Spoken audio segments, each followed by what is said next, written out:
राम सीता राम सीता राम, भज प्यारे तू सीता राम।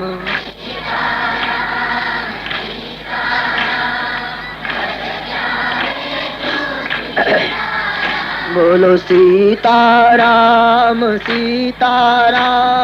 भज प्यारे तू सीता राम।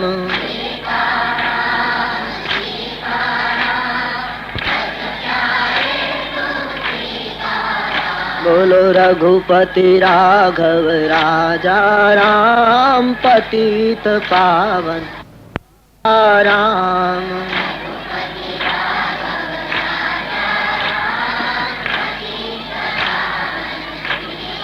राम बोलो रघुपति राघव राजा राम, पतित पावन सीताराम।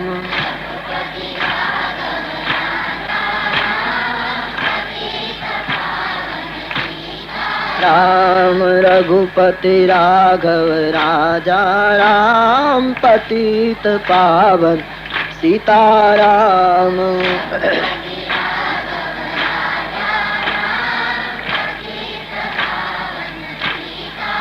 राम सीताराम भज प्यारे तू सीताराम।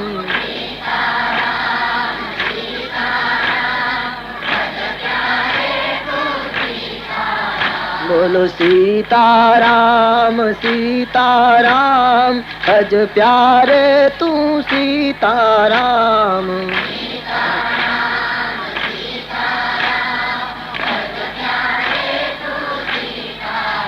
बोलो रघुपति राघव राजा राम, पतित पावन सीताराम।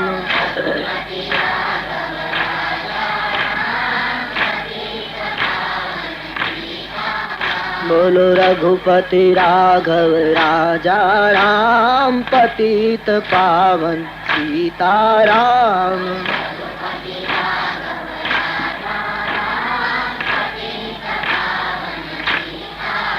हम सीताराम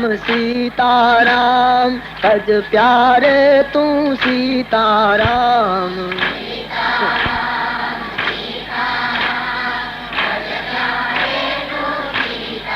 हम बोलो सीताराम भज प्यारे तू सीताराम।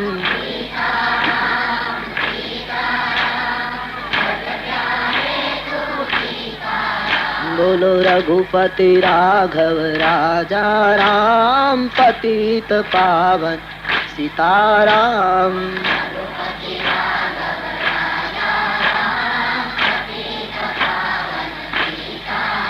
बोलो रघुपति राघव राजा राम, पतित पावन सीताराम।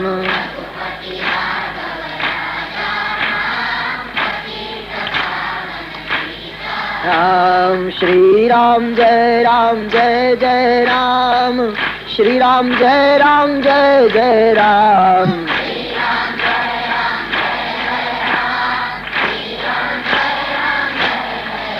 बोलो श्री राम जय जय राम, श्री राम जय जय राम।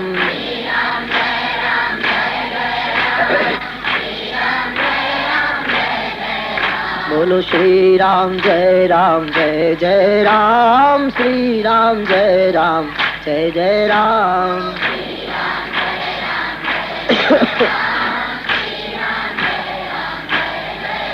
बोलो श्री राम जय जय राम, श्री राम जय जय राम।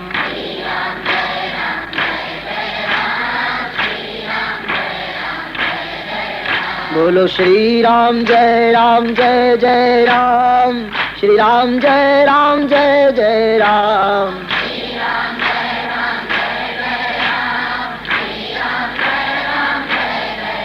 बोलो श्री राम जय जय राम, श्री राम जय जय राम।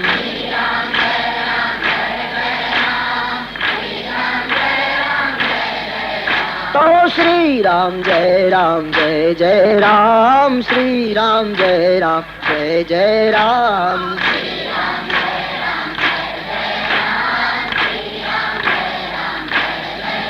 बोलो श्री राम जय राम जय जय राम, श्री राम जय राम जय जय राम,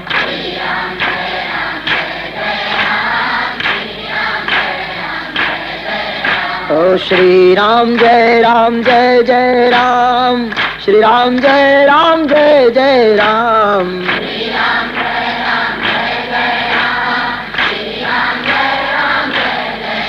बोलो श्री राम जय जय राम, श्री राम जय जय राम,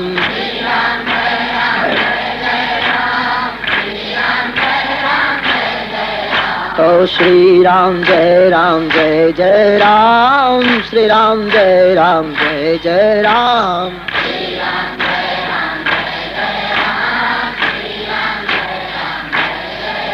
बोलो श्री राम जय जय राम, श्री राम जय जय राम,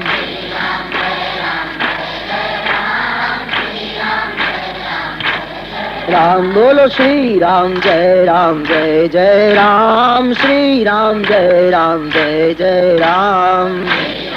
राम, जय जय राम,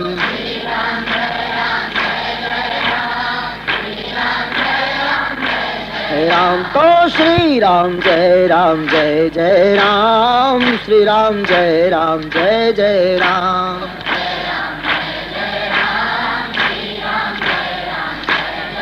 हम बोलो श्री राम जय जय राम, श्री राम जय जय राम,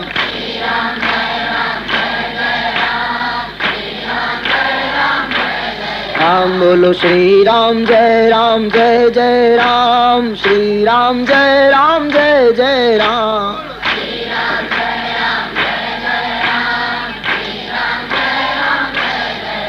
तो श्री राम जय जय राम, श्री राम जय जय राम,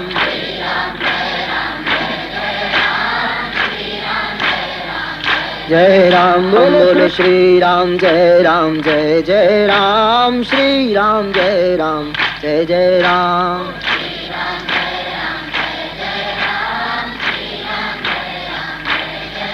बोलो श्री राम जय जय राम, श्री राम जय जय राम,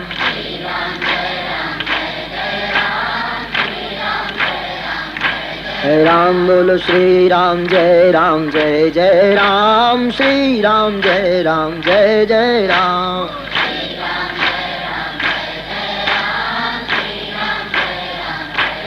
राम बोलो श्री राम जय जय राम, श्री राम जय जय राम,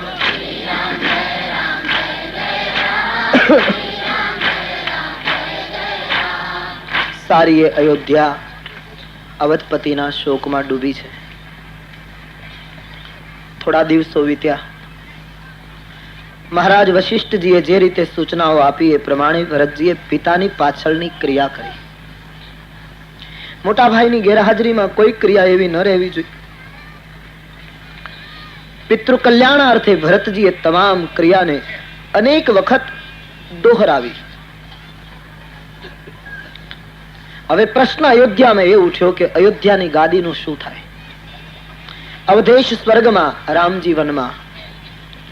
વશિષ્ઠજીએ સારા એ નાગરિકોની એક સભા અયોધ્યાના દરબારમાં બોલાવી, જેમાં રાણીઓ પણ ઉપસ્થિત, ભરત શત્રુઘ્ન પણ હાજર, સચિવો, મંત્રીઓ, પંડિતો, ઋષિઓ સબ. આજ પહેલી સભા મળી છે દશરથજીની ગેરહાજરીમાં, અને તેથી અવધપતિની યાદ બધાને આવતા આખો દરબાર રડી પડે છે. ભરતજી ખૂબ વ્યાકુળ થઈ ગયા છે. પિતાજીનું સ્મરણ થયું છે. શત્રુઘ્ન રડી પડ્યા છે. એટલું જ નહીં, ભરતનું રુદન જોઈ આજ સ્વયં ભારતીય રઘુકુલ ગુરુ વશિષ્ઠજીના નેત્રમાં પણ અશ્રુ વહ્યા છે. ભરતનો હાથ પકડી ભગવાન વશિષ્ઠજી ભરતજીને અકળાઈને કહે છે, સુનહુ ભરત ભાવી પ્રબલ, બિલખી કહેવું મુનિનાથ, हानि लाभ जीवन मरण जस अप जस विधि हार। सुनहु भरत भावी प्रबल बिलखी कहू मुनिनाथ।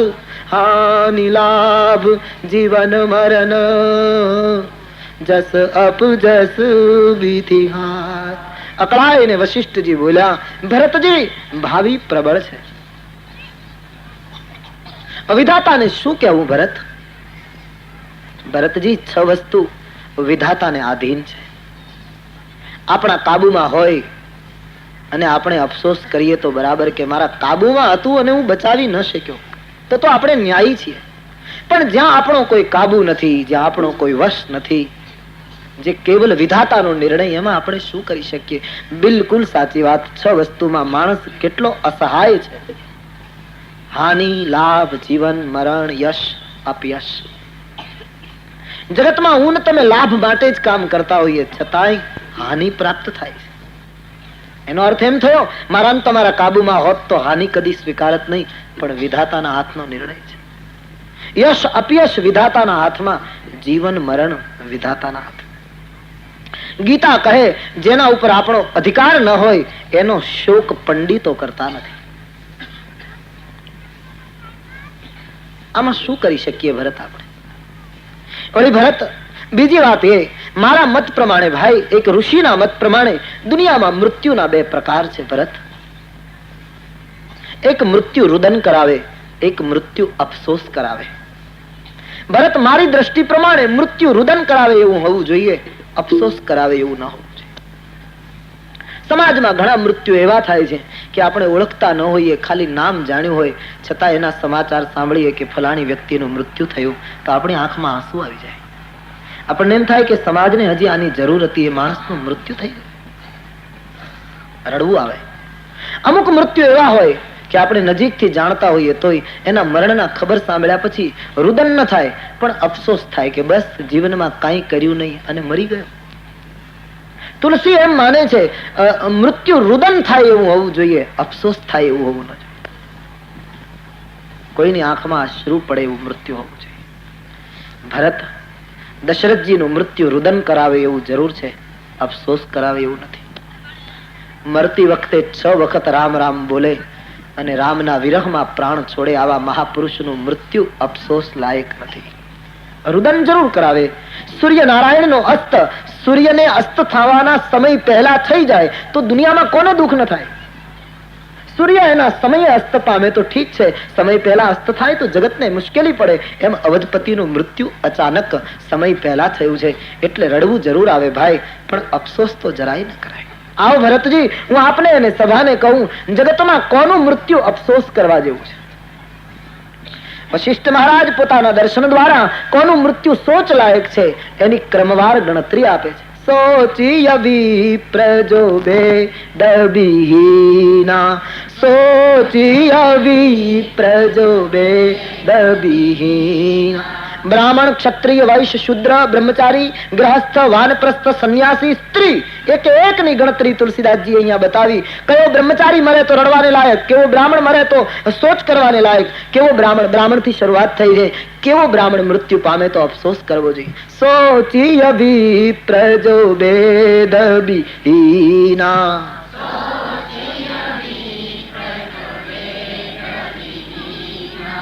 તજી નિજ ધર્મ વિષય લય લીના.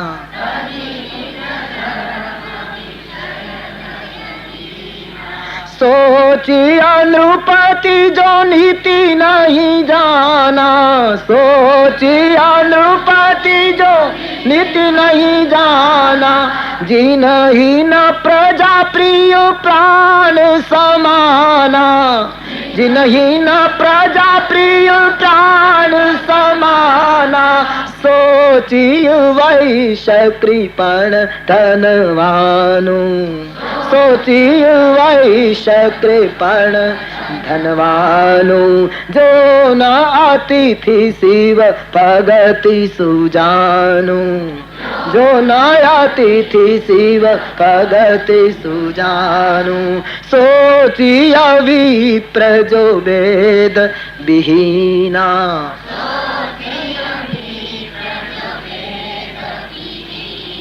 એવો બ્રાહ્મણ મર્યા પછી અફસોસ કરવાને લાયક છે જે વેદને માનતો નથી, જે પોતાનો સ્વધર્મ ચૂકી જાય છે. બ્રાહ્મણનો સ્વધર્મ છે યજ્ઞ કરવો, કરાવવો, દાન દેવું, સ્વીકારવું, વિદ્યા ભણવી, ભણાવવી. આ કર્મ બ્રાહ્મણ ચૂકે, વૈદિક પરંપરાને છોડી દે અને બ્રાહ્મણ વિષયમાં લીન થાય તો તુલસી કહે બ્રાહ્મણ જેવો દેહ મળ્યા પછી જો આવું કૃત્ય કરે તો એનું મૃત્યુ અફસોસ કરવા લાયક છે કે તને પરમાત્માએ બ્રાહ્મણનો દેહ આપ્યો અને તું વેદહીન બની ગયો. વેદહીન બ્રાહ્મણ મર્યા પછી અફસોસ કરવા લાયક. હવે ક્ષત્રિય સોચિય નૃપતિ જો નીતિ નહીં જાના, એવો ક્ષત્રિય, એવો રાજવી, એવો શાસક મૃત્યુ પછી અફસોસ કરવાને લાયક છે જે નીતિ નથી જાણતો અને પ્રજા જેને પ્રાણ જેટલી વાલી નથી. પ્રજાનું પાલન ન કરે અને નીતિનું અનુસરણ ન કરે તો એવો રાજવી મર્યા પછી અફસોસ કરવાને લાયક છે. ગીતામાં રાજવીને આદર આપતા ભગવાન શ્રી કૃષ્ણ એમ કહે મનુષ્યોમાં રાજા હું છું. ઈશ્વરની વિભૂતિ ગણાય છે. એટલે રાજાને લોકો દેવ માને છે, શાસકને લોકો આદર આપે છે. પણ શાસક જો પ્રજા પીડન બને, નીતિને ચૂકે તો એવો શાસક અફસોસ કરવાને લાયક છે. શાસકમાં આ બે ગુણ હોવા જોઈએ, નીતિની જાણકારી અને પ્રજા તરફનો પ્રેમ ભાવ. કલયુગના શાસકો બદલશે એમ તુલસીદાસજીએ કલયુગના વર્ણનમાં લખ્યું છે. હું રામાયણની કથા કહું છું એટલે નથી કહેતો, તમે તમારી મેળાએ રામાયણનો ઉત્તરકાંડ ખોલી તુલસીદાસજીનું કળયુગનું વર્ણન વાંચી લેજો અને તમારી બુદ્ધિથી નક્કી કરજો. 100% નહીં, 150% તુલસીદાસજીએ જે કહ્યું એ અત્યારે સાચું થઈ રહ્યું છે. આપ अपने ढंग से पढ़ लेना.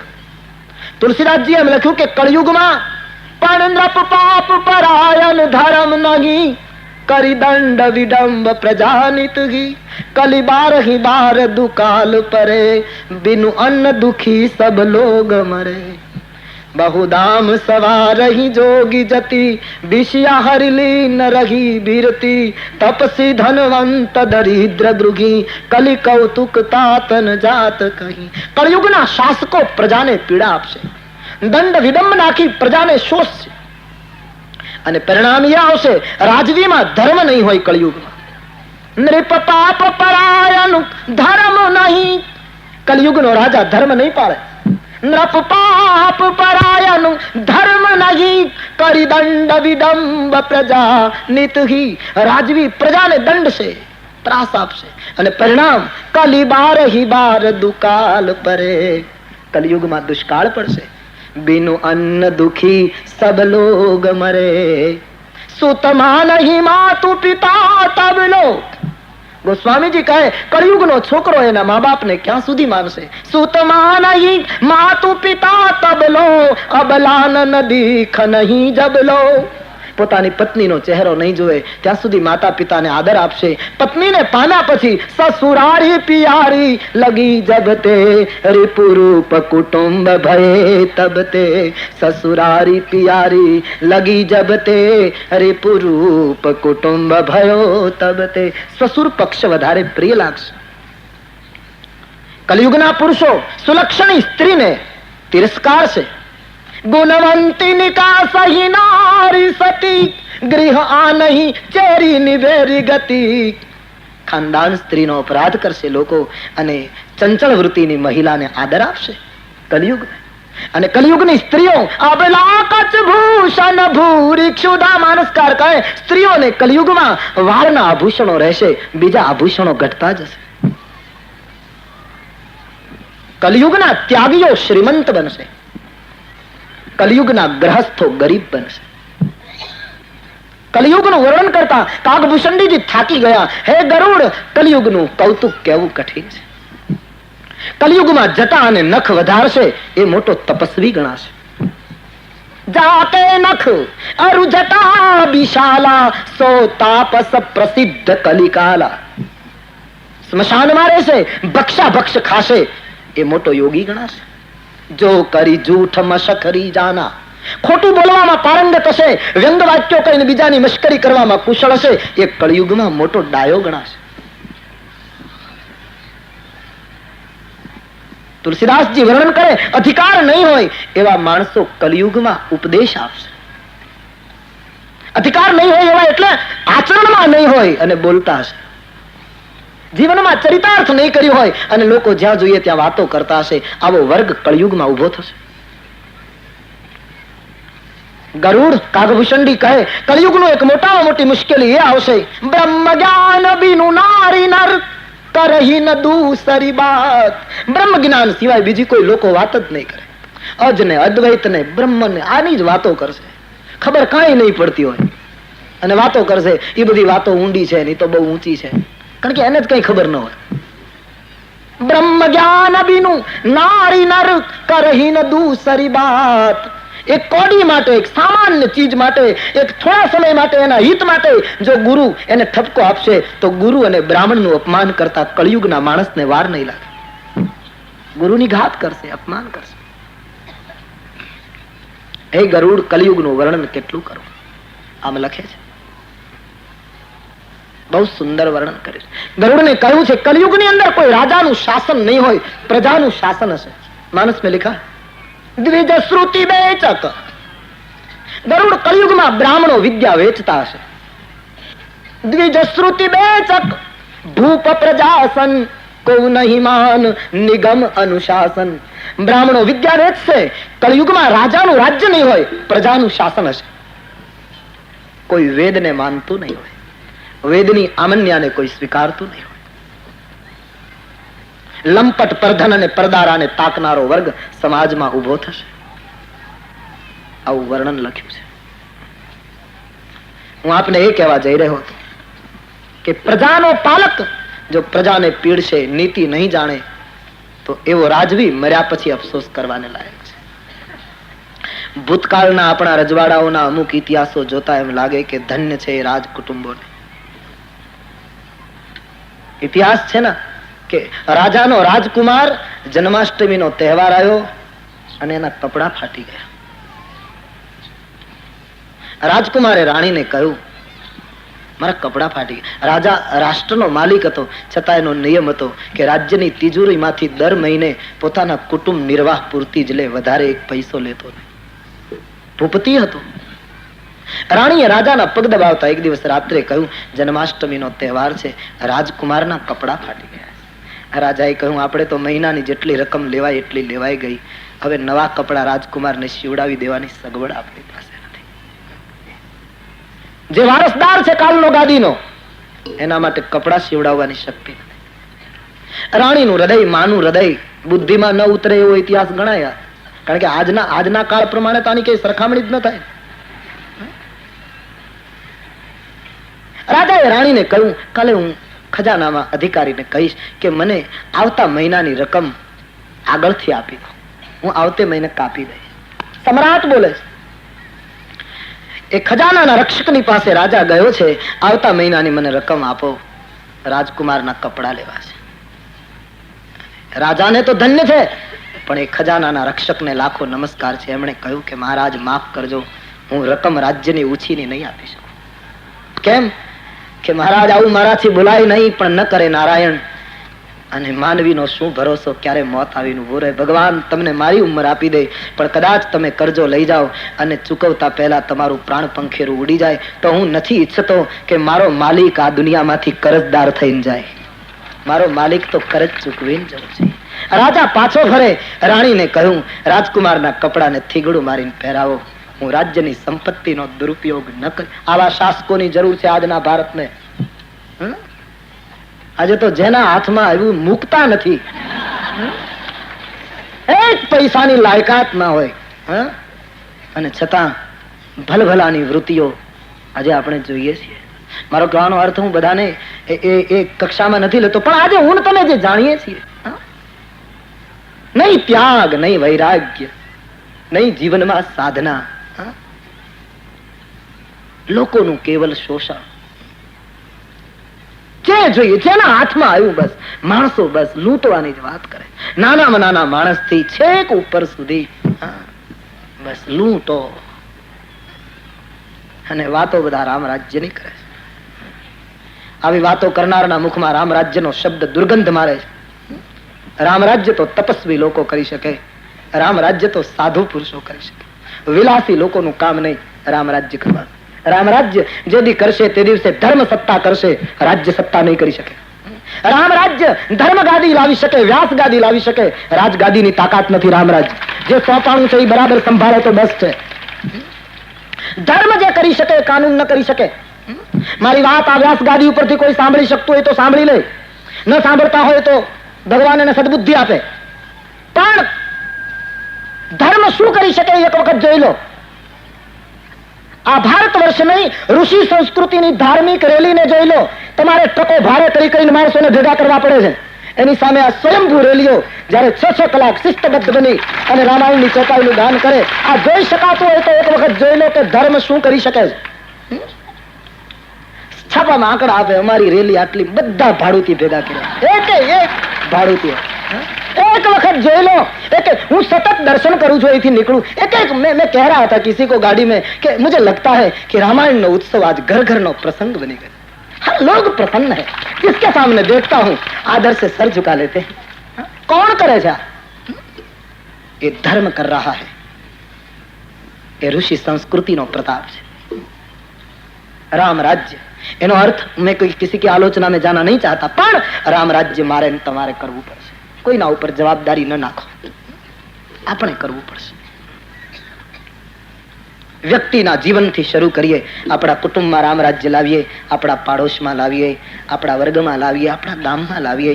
આમ કરતા કરતા આ દેશને રામ રાજ્યનું દાન કરીએ તો જ શક્ય છે, નહીતર કેમ શક્ય બને? તો પ્રજાપાલક જો શાસક ન હોય, નીતિની અસ્મિતા એ માણસમાં ન હોય, તો એવો શાસક મર્યા પછી અફસોસ કરવાને લાયક છે. આપણા દેશમાં થયા છે શાસકો, વંદનીય પુરુષો થયા છે, જેની શાસન પદ્ધતિને નમસ્કાર કરવા પડે, જેની વિદાય રુદન કરાવે, અફસોસ ન કરાવે. તો વેદ વગરનો બ્રાહ્મણ, નીતિ વગરનો શાસક. અને હવે વૈશ્યની વ્યાખ્યા કરતા બાબાજીએ લખ્યું, સોચિય વૈશ્ય કૃપાનું ધનવાનું, સોચિય વૈશ્ય કૃપાનું, જો ન અતિથિ સેવ ભગતિ સુજાનું, જો ન અતિથિ સેવ ભગત. કેવો વણિક જગતમાં મર્યા પછી અફસોસ કરવાને લાયક છે, જે પૈસા હોવા છતાં લોભ કરે છે. આંગણે આવેલાનો સત્કાર નથી કરતો, શંકરજીનું સ્મરણ નથી કરતો, એવો વૈશ્ય મર્યા પછી અફસોસ કરવાને લાયક. ઈશ્વરે ધન આપ્યું હોય એને લોભ કરે. સુકાણા રે હાડ પાડોશી ના બાળ ને મોઢે, કાંક મુઠ્ઠી ચણ નાખતો જાજે, દીધું હોય તો દેતો જાજે, આપ્યું હોય તો આપતો જાજે. વૈશ્યને પ્રભુએ સમૃદ્ધિ આપી હોય તો થોડું દાન કરે. સુકાણા રે હાડ પાડોશી ના બાળ ને મોઢે, તું કાંક મુઠ્ઠી ચણ નાખતો જાજે, તને દીધું હોય તો દેતો જાજે, આપ્યું હોય તો આપતો જાજે. પણ દરિયો કાઢતો ડોળા રે, માથે ઉભા મોત ના ઓળા, એમાં ભમળે ચડેલું વાણ કોઈનું, આજ ધીમે હંકારતો જાજે, દીધું હોય તો દેતો જાજે, આપ્યું હોય તો આપતો જાજે. સુકાણા રે હાડ પાડોશી ના બાળ ને મોઢે, કાંક મુઠ્ઠી ચાણ નાખતો જાજે, દીધું હોય તો દેતો જાજે. વૈશ્યોને પ્રભુએ આપ્યું હોય તો દાન કરે, નામની જાહેરાત વગર દાન કરે. આજના કાળમાં જાહેરાત કરે એને બહુ આપણે પેલું ન ગણીએ, કરવા દઈએ. બાકી દાન એવું કરો કોઈને ખબર ન પડે. દો, દિયા હૈ તો દો. પણ આપો ત્યારે પ્રભુને યાદ કરીને આપજો કે પ્રભુ તે મને અપાયું એટલે હું આપું છું, નહીતર ક્યાંથી આપીશ? નહીતર તો ગામડામાં લોકો કૂવો બંધાવે ને કૂવો બંધાવે ની તકતી કૂવા ઉપર લગાડે. જેને કૂવો બંધાવ્યો હોય એનું નામ હોય, પણ કૂવામાં પાણી આપ્યું હોય એનું ક્યાંય નામ જ. પાણી પેલો ઉપરવાળો ના આવે તો ગામને એમાં પડવું શું કરવું? આ કરુણા છે સમાજ. આપો, રામને યાદ કરીને આપો. મારો કહેવાનો અર્થ, વૈશ્યને ઈશ્વરે સમૃદ્ધિ આપી હોય તો કક્ષા પ્રમાણે આપે, દાન કરે. જો વૈશ્ય આવું નહીં કરે, અતિથિનો સત્કાર નહીં કરે, શંકરનું ભજન નહીં કરે, તો વૈશ્ય મર્યા પછી અફસોસ કરવા જેવું. સોચીય શૂદ્ર, એવો શુદ્ર જગતમાં મર્યા પછી અફસોસ કરવાને લાયક, જે બીજાનું અપમાન કરે છે, બહુ બોલકો છે, મુખર છે, વિતંડાવાદી છે, સંવાદને બદલે જ્યાં ત્યાં વિવાદ કરે, એવો શુદ્ર જગતમાં મર્યા પછી અફસોસને લાયક છે. બ્રાહ્મણ, ક્ષત્રિય, વૈશ્ય, શુદ્ર ચારની વાત કર્યા પછી સ્ત્રીની વાત કરે છે. સોચિય પુની પતિ બંચક નારી, સોચી પુની પતિ બંચક, સોચિય પુની પતિ બંચક નારી, સોચિય પુની કુટિલ કલહ પ્રિય ઈચ્છાચારી, કુટિલ કલહ પ્રિય ચારી, કુટિલ કલહ પ્રિય ઈચ્છાચારી, કુટિલ કલહ પ્રિય હરી, સોચિય બટુ નિજ વ્રત પરિહરગી, સોચિય બટુ નિજ વ્રત પરિહાર. એવી નારી જગતમાં ભરત મર્યા પછી અફસોસને લાયક, જે નારી પતિને ધોખો દે, પતિ બંચક છે, કુટુંબમાં તકરાર ઉત્પન્ન કરાવે છે અને સ્વતંત્રતાને નામે સ્વચ્છંદી બનીને ફરે છે. કુટુંબમાં કજિયો ઉત્પન્ન કરાવે, કલહ પેદા કરાવે, પતિને ધોખો દે અને સ્વચ્છંદી બનીને ફરે, એવી નારી જગતમાં મૃત્યુ પામ્યા પછી અફસોસને લાયક. જે સ્ત્રીને સમાજે દુર્ગા કહી, જે સ્ત્રીને સમાજે અંબા કહી, જે સ્ત્રીને સમાજે ભવાની કહીને પૂજી, એ નારીની ફરજ છે. ગંગા મર્યાદામાં વહે. ગંગા જેદી કિનારાની બહાર ગઈ તે દિવસે ગંગાએ વિનાશ કર્યો. જાનકીજી પણ લક્ષ્મણ રેખાને ઓળંગીને બહાર નીકળ્યા ત્યારે રાવણ એને હરી ગયો. એમ સ્ત્રી શાસ્ત્ર અને સંતોની મર્યાદામાં જીવન જીવે. ભારતીય પરંપરા. જે સ્ત્રી સ્વચ્છંદી બની પતિની આજ્ઞાનું ઉલ્લંઘન કરશે, કુટુંબમાં તકરાર ઉત્પન્ન કરાવશે, એવી નારી મર્યા પછી અફસોસને લાયક. એવો બ્રહ્મચારી મર્યા પછી અફસોસને લાયક, જે નિજ વ્રત ચૂકે છે અને ગુરુની સેવા નથી કરતો. બ્રહ્મચારી મર્યા પછી અફસોસને લાયક.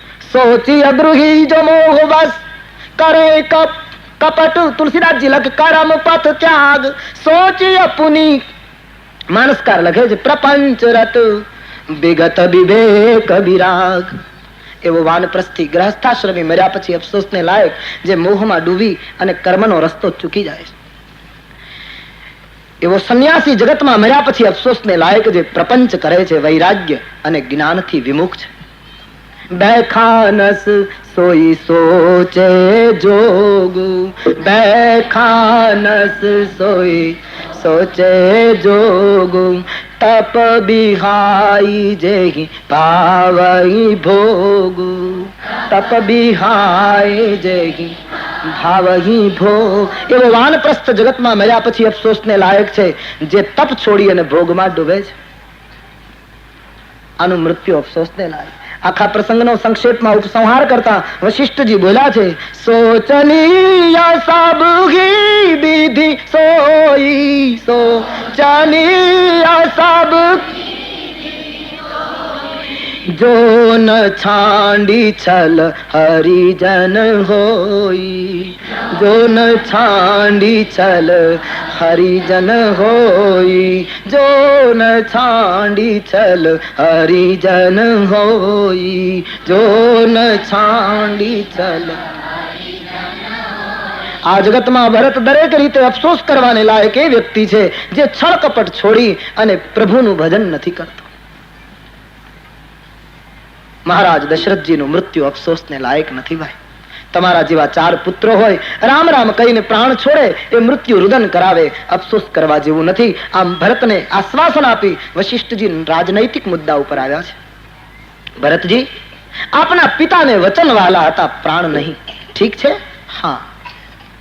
વચન ખાતર એમણે પ્રાણ છોડી દીધો, બરાબર? બોલે હા. તો એ કયા વચનો જે વચન ખાતર પિતાએ પ્રાણનું બલિદાન આપ્યું? બોલે મારું શાસન, રામનો વનવાસ. આ બે વચન ખાતર પિતાએ પ્રાણ ત્યાગ કર્યો. બરાબર બોલે? હા. ભરતજીને વશિષ્ઠજીએ કહ્યું, તો પછી એ પિતાની આજ્ઞા પાળવી એ પુત્રનો ધર્મ નથી? રામ આજ્ઞા પાળીને વન ગયા, તમે ગાદી સ્વીકારી લો. રાજનીતિ એમ કહે, પિતા જેને ગાદી આપે એ એનો અધિકારી ગણે. 14 વર્ષ પછી ગાદી ન જોઈતી હોય તો રામને પાછી આપી દેજો. રાજનીતિની દ્રષ્ટિએ એ દોષ નથી. પિતાએ તમને વારસદાર નિમ્યા છે એટલે કોઈ દોષ લાગતો નથી. અને રામ જયારે સાંભળશે કે ભરતે ગાદી સ્વીકારી, ત્યારે વનમાં ખૂબ પ્રસન્ન થશે. 14 વર્ષ પછી બંને ભાઈઓને જેમ સમજી લેવું હોય એમ સમજી લેજો. ભરત, ગાદીનો સ્વીકાર કરો. વશિષ્ઠજીએ કહ્યું, ગાદી કબૂલ કરો. ઋષિઓએ કહ્યું, રાજનીતિના વિદ્વાનો મંત્રીઓએ ઉભા થઈને કહ્યું કે ભરતજી નીતિને અનુકૂળ છે, આપ ગાદીનો સ્વીકાર કરી લો. અયોધ્યાની પ્રજાની સામે પ્રસ્તાવ મૂક્યો, તમારે કોઈને કંઈ કહેવું છે? સારી અયોધ્યાએ એક અવાજે કહ્યું, ભરત અમારા શાસક છે, ભરત અમારા માલિક છે. લોકમત પણ ભરતના પક્ષમાં, સાધુ મત પણ ભરતના પક્ષમાં, રાજનીતિજ્ઞોનો મત પણ ભરતના પક્ષમાં. બધા લોકો કહે ભરત અમારા માલિક છે. છેવટે કૌશલ્યામાની સામે જોયું તો કૌશલ્યામાએ ઉભા થઈ અને રાજકુટુંબનો મત પણ અર્પણ કર્યો કે ભરત, બાપજી કહે છે એ વાત કબૂલ કરી લો. ચારે બાજુથી ભરત સ્વીકાર્ય બન્યા, એક પણ વિરોધી સુર નથી. સંતોએ કહ્યું, રાજનીતિજ્ઞોએ કહ્યું, લોકોએ કહ્યું, ત્યાં સુધી વાંધો ના આવ્યો. પણ કૌશલ્યામાએ કહ્યું ભરત ગાદી સ્વીકારી લો. ત્યારે ભરતજી રડી પડ્યા. સાની સરલ રસ માતુબા ની સુની ભરત વ્યાકુલ ભય. સાની સરલ રસ માતુબાની સુની ભરત વ્યાકુલ ભય. લોચન સરોરુગ સ્રવત સિંચત વિરહ ઉર અંકુર નયે. લોચન સરોરુગ સ્રવત સિંચત વિરહ ઉર અંકુર નયે. માતાના સરળ રસમાં બોલેલા વચનો ભરતે સાંભળ્યા. ભરતજી ગદગદિત બની ગયા. ભરતજીને થયું, રામની માં આવું ન બોલે તો બીજું કોણ બોલે? મારા બધા ગુનાને માફ કરી અને ધન્ય છે આ માં મને ગાદી આપવાની વાત કરે. આંખમાંથી અશ્રુ પ્રવાહ થયો અને અશ્રુના પ્રવાહે રામ વિરહના રોપાયેલા અંકુરને પાણી પાવાનું કામ કર્યું. વિયોગના અંકુરો ફૂટી નીકળ્યા. ભરતજી કાન ઉપર હાથ દઈને બાપજીને કહેવા લાગ્યા, બાપજી આપની આજ્ઞાને ઠુકરાવું દોષ લાગે, પણ પ્રભુ માફ કરજો. તમે ચારે બાજુથી મને ગાદી આપવાની વાત કરો છો, પણ પ્રભુ એક વાત આપને પૂછી શકું? ભરતની નૂતન રાજનીતિ અહીં પ્રગટ થાય છે. ભરતજીએ વશિષ્ઠજીને એમ કહ્યું કે બાપજી, આપે એમ કહ્યું કે પિતા જેને ગાદી આપે એ વારસદાર ગણાય. ઠીક છે બાપજી, પણ આપણી માલિકીની વસ્તુ હોય અને આપણે કોઈને આપી દઈએ તો આપણે ન્યાયી ગણાઈએ કે મારી માલિકીની વસ્તુ મેં આપી દીધી. પણ વસ્તુ આપણી ન હોય, બીજાની હોય ને આપણે સાચવતા હોઈએ અને એ આપણે બીજા કોઈને એમને આપી દઈએ સીધે સીધી, તો મહારાજ આપનારો પણ ગુનેગાર છે અને વિચાર્યા વગર લેનારો પણ ગુનેગાર છે. મતલબ મહારાજ, મારા પિતા મને ગાદી આપી જ કેમ શકે? આ ગાદી મારા પિતાની હતી. ભરતજીની નૂતન રાજનીતિ. આખી સભા ચૂપ થઈ ગઈ. ભરતજી શું કહેવા માંગો? બોલે, હા, હું બધાને પૂછું છું કે આ ગાદીના માલિક મારા પિતા હતો? મારા પિતાની તો આ ગાદી નથી. એને તો એના પિતાએ આપી હતી, એના પિતાને એના પિતાએ આપી હતી, એના પિતાને એના પિતાએ. આ તો આમને રઘુકુળમાં ગાદી ચાલી આવી. આનો અસલી માલિક કોણ? અંતે તો અસલી માલિક ભગવાન રામ છે. તો સમૃદ્ધિ રામની, અને મારા પિતા વગર પૂછે બીજાને આપી દે તો આપનાર તો દોષિત સાબિત થાય છે, પણ વિચાર્યા વગર લેનાર પણ દોષિત છે. મહારાજ, રઘુપતિની સંપત્તિને હું ન સ્વીકારી શકું. અને બાપજી, લોકોને મારા તરફ આદર છે. રામ જનની તો કેટલી કરુણાની મૂર્તિ છે. પ્રધાનોને મારા તરફ ભાવ છે ને આપ તો પરમાર્થી સંત છો એટલે મને ગાદી આપવાની વાત કરો. પણ બાપજી, એટલો તો વિચાર કરો કે ખાલી ભરતનું નામ રાજ્ય સત્તા માટે બોલાયું, ત્યાં મારી 3 માતાને વિધવા થવું પડ્યું. આવા પાપીને ગાદી ઉપર તિલક કરશો ત્યારે અયોધ્યા પાતાળમાં ઉતરી જશે. મહારાજ, આવો અધમ ગાદી ઉપર ન બેસી શકે. સર્વાનુમતે ભરત સ્વીકાર્ય બન્યા, છતાં ભરતજીની પ્રમાણિક દલીલોએ પોતાની જાતને ગેરલાયક સાબિત કરી. હું સત્તા માટે લાયક નથી. ચાહીય ધર્મશીલ નર ના હો. રાષ્ટ્રનો માલિક તો ધર્મશીલ હોય. બાપજી, મારા જેવા પાપીને ગાદી આપીને તમે શું ઈચ્છો છો? આ તો એવી વાત છે બાપજી કે એક તો ગ્રહની પીડા લાગુ પડી હોય, એને પાછો વાનો રોગ લાગુ પડે, એમાં પાછો એને વીછી કરડે અને એને પછી કોઈ શરાબનો પ્યાલો પીવડાવે. પછી એના માટે કોઈ ઔષધિ ખરી? ગ્રહ ગ્રહિત પુની બાત બસ તે પુની બીજ છું માર. એક તો મારી માતાએ વરદાન માંગ્યા, એ મારી ગ્રહની દશા ફરી ગઈ. મારો ઈશ્વર વનમાં ગયો, એ રૂપી મને વાનો રોગ લાગુ પડ્યો. મારા પિતાનું અચાનક અવસાન, વીંછીનો ડંખ પડ્યો, અને તમે બધા ભેગા થઈ રાજ્ય સત્તાનો મદ આપો છો. મહારાજ, ભરત પાગલ થઈ જશે, હું ગાદી ન સ્વીકારી શકું. પોતાની જાતને સંપૂર્ણ ગેરલાયક સાબિત કરે. બાપજી, આપ સંત છો, તમારી સામે દલીલ કરું ને તો એક એક શબ્દમાં મને પાપ લાગે છે, પણ દુખી માણસ શું ભૂલ ન કરે એ ન્યાય. બાપજી, હું ગાદી ન સ્વીકારી શકું, કારણ સમાજની અંદર અમુક વ્યક્તિ માટે અમુક વસ્તુ નકામી. ભરતજીની બહુ સુંદર દલીલો છે, આપણા માટે પણ આજ સુધી એટલી જ ઉપયોગી દલીલો. ભરતજીએ એમ કહ્યું, કૈસરું જ શરીર બાદી બહુ ભોગા, બિનુ હરિ ભજન જાય જપજો. બાપજી, જેના શરીરની નસ નસમાં અંગ અંગમાં રોગ રમતા હોય એને ભોગ નકામા. ભરતુરી કહે, રોગે ભોગ ભયમ, રોગીને ભોગ નકામા. જેના એક એક અંગમાં રોગ હોય એને ભોગ સદંતર નકામા. અને પરમાત્માનું ભજન ન હોય તો મોટી મોટી યોગની વાતો નકામી. આગળ ચાલતા ભરતજીએ દલીલ કરી કે બાદી બિરાતી બીનું બ્રહ્મ વિચારું, બાદી બિરાતી બીનું બ્રહ્મ વિચારું, અને બાદી બસન બીનું ભૂષણ વારું. આ બાદી બસન બીનું ભૂષણ વારું. સ્ત્રી ગમે તેટલા ઘરેણા પહેરે બાપજી, પણ કપડા ન પહેરે તો એના માટે ઘરેણા નકામા.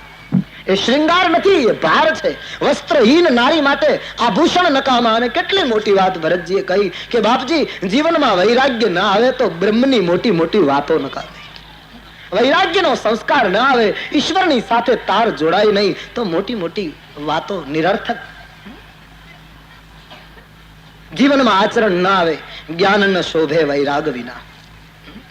વૈરાગ વગરનું જ્ઞાન વૈરાગ્યના પાત્રમાં જ રહે છે, બાકી તો બધે કાં તો ઉભરાઈ જાય અને કાં તો ઢોળાઈ જાય. જ્ઞાન टिकता है वैराग्य के पात्र में, जहां वैराग्य नहीं वहां ज्ञान नहीं टिक पाता. ઈશ્વરની સાથેની એકતા સધાય નહીં અને કોઈ બ્રહ્મ વિદ્યાની વાતો કરે તો નકામો. બિલકુલ સાચી વાત. આપણે ત્યાં પેલી જૂની વાત છે ને કે વકીલે નવી નવી ઓફિસ ખોલેલી, નવી નવી પ્રેક્ટિસ શરૂ કરેલી, મોટું બોર્ડ મારેલું, બધી ડિગ્રીઓ લખેલી, ખૂબ પાઘડી આપીને ઓફિસી આમ મુખ્ય સ્થાન ઉપર મેળવેલી, ફર્નિચર ને કાયદાના પુસ્તકો બધું ગોઠવી રાખેલું. કોઈ માણસ વકીલને મળવા જાય એટલે આવેલા માણસ ઉપર પ્રભાવ પાડવા માટે ટેલિફોનનું રિસીવર ઉપાડીને એ દિલ્હીની સાથે વાતો કરવામાં. હું આવતી ફ્લાઇટમાં આવું છું, મારી આટલી ફીના પૈસા તૈયાર રાખજો, સુપ્રીમ કોર્ટમાં આપણા મુદ્દાઓ એટલા સજ્જડ છે કે જરાય હેરાન આપણે મુશ્કેલીમાં મુકાય, એવી વાતો શરૂ કરે કે આવનારો એમાં અંજાઈ જાય, જેથી કરીને એને કામ મળવા માંડે. પોતાનો વ્યવસાયને વધારવા માટે આવી એમણે પ્રયુક્તિ કરેલી. કોઈ પણ આવે એટલે સીધો ટેલિફોનનું રિસીવર લઈને કલકત્તા, મદ્રાસ, નાના ગામ સાથે તો વાત જ નહીં. એક દિવસ એક હાથમાં સુટકેસ લઈને એક પુરુષ આવ્યો, અધિકારી જેવો લાગ્યો, આવીને બેઠો. વકીલને એમ લાગ્યું કે આ માણસ ઉપર પ્રભાવ પાડું તો સારું કામ મળશે, એટલે સીધો વાતો કરવા લાગ્યો કોઈ મોટા મોટા માણસોની સાથે. પેલો ચૂપચાપ બેઠો બેઠો જુએ. વકીલ સાહેબે કહ્યું કે ભાઈ જલ્દી કરો, મારે તો કેટલો હું રોકાયેલો છું, 5 જ મિનિટ મેં તમને આપી, જલ્દી વાત કરો, તમારે શું કામ છે? તમે જોયું ને હું કેટલા મોટા માણસોની સાથે રોકાયેલો છું, સતત ટેલિફોન ઉપર મારે વાત કરવી પડે. પેલો હસવા માંડ્યો. અરે બોલે, તમે મારી ઓફિસમાં હસો છો કેમ? વકીલે પૂછ્યું કે સાહેબ હસવું નહીં, તમે આ વાતો કોની સાથે કરો? બોલે કેમ? કે હજી ટેલિફોનનું કનેક્શન હું ઓફિસમાંથી આજ આપવા આવું છું, હજી મંજૂર જ ક્યાં થયું, હજી તો ખાલી આ ડબલું મૂક્યું છે. તાર જોડાયા વગર વાતો શું કામ નહીં. ઈશ્વરની સાથે, અંતર્યામીની સાથે અંતરનો તાર ન લાગે અને બધા વાતો કરે. નથી દીઠી કદી ભૂખ ને, છતાં એ ભૂખ પર બોલે.